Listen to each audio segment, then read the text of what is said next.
Welcome back. So, the Ramparts of Ice episode 2 recap and review. Hikawa finally begins to open up. Episode 2 of the Ramparts of Ice continue its slow emotional storytelling, focusing less on plot and more on character growth, and it works beautifully.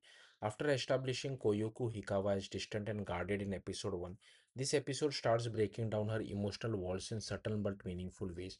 The episode's most important moment comes early on. While walking away, Hikawa finds herself in genuinely uncomfortable and dangerous situation when two men begins harassing her. For someone already struggling with social interaction, this become overwhelming. That's when Yota steps in. At first, it seems like he ignores her, but later it's revealed he simply didn't see her due to his poor eyesight. When he finally intervenes, he calmly diffuses the situation and walks her to safety. What makes this scene stand out isn't the rescue itself, it's what follows.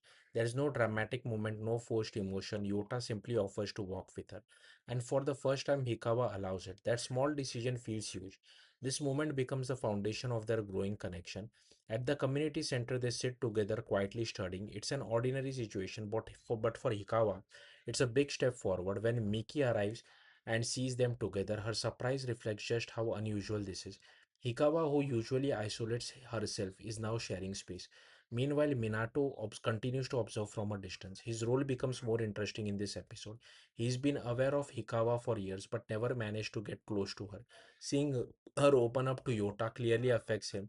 There's curiosity but also a hint of jealousy. For Minato, this isn't just about Hikawa, it's about losing something he never really had. The episode slows down in the second half, focusing on bonding moments. A simple scene where the group grabs drinks and sits together becomes emotionally significant.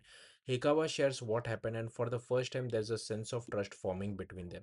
It's not loud or dramatic, but it feels real. The real turning point comes the next day. At school, Hikawa and Yota casually talk as if their connection has already settled into something natural. For Minato, this is the breaking point. He realizes that while he stayed distant, something else stepped in and succeeded. Then comes the final scene. After school, Hikawa, Yota, and Miki plan to study together. Just when it feels like the group dynamic is set, Minato makes his move. He pulls a bench next to Hikawa and inserts himself into the group. No hesitation, no subtlety, just a clear decision. He's not staying on the sidelines anymore. This moment is what defines the episode. It sets up a contrast between Yota and Minato. Yota is calm and kind and non-intrusive, the kind of presence Hikawa doesn't feel threatened by. Minato is more complex, direct, possibly possessive, someone who forces his way into situation instead of waiting for them. Episode 2 doesn't rely on big twist or dramatic reveal. Instead, it focuses on small emotional shift. Hikawa smilingly slightly more, allowing someone to walk beside her, sitting next to others without pulling away. These moments may seem small, but for her they are everything.